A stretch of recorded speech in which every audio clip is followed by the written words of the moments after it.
ఈ నెల 19 నుంచి పుస్తకాల పండుగ హైదరాబాద్లో మళ్ళీ జరగబోతుంది. పుస్తకాల పండుగకి అందరూ రావాలి. అందరూ అంటే పుస్తకాలు చదువుకునే వాళ్ళు కాదు, వినేవాళ్ళు, శ్రోతలు, ప్రేక్షకులు, ఊరికే చూసిపోదాం అనుకునేవాళ్ళు, విండో షాపింగ్ చేసేవాళ్ళు.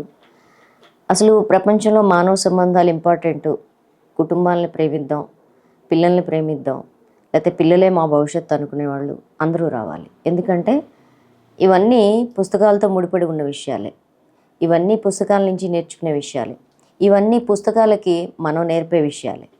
కాబట్టి నేర్చుకొని నేర్పడానికి, వినడానికి అక్కడ మీటింగ్లు కూడా ఉన్నాయి. కాబట్టి మనకి చదివేంత ఓపిక లేకపోతే వినడానికి కూడా రావచ్చు. అందరూ మీ సకుటుంబ సపరివార సమేతంగా, దాంతోపాటుగానే పిల్ల మేక ఎవరెవరైతే ఉన్నారో అందరినీ వెంట పెట్టుకొని మరి ఈ పుస్తకాల పండుగకి రావాలి. ఎందుకు రావాలి అంటే మీరు మీ భవిష్యత్తు గురించి, మనం ఎట్లా బతకబోతున్నాం అనే దాని గురించి, అందరూ సుఖంగా ఎలా బ్రతకాలని మీరు కోరుకుంటారు కదా, సుఖంగా బ్రతకాలని మీరు కోరుకుంటే పుస్తకాల మీద శ్రద్ధ పెట్టండి. పర్యావరణం ఎట్లా ఉండాలి, హాయిగా మనం గాలి పీల్చాలి అనుకుంటే మీరు పుస్తకాల మీద శ్రద్ధ పెట్టండి. మనం కాలుష్యం లేకుండా బ్రతకాలి అనుకుంటే మన మానసిక కాలుష్యాన్ని తగ్గించేది పుస్తకాలే. కాబట్టి మీరు పుస్తకాల మీద శ్రద్ధ పెట్టండి. మీరు జీవితంలో ఏ పార్శ్వాన్ని చూసినా పుస్తకాల మీద శ్రద్ధ పెట్టాల్సిన అవసరం కనబడుతుంది.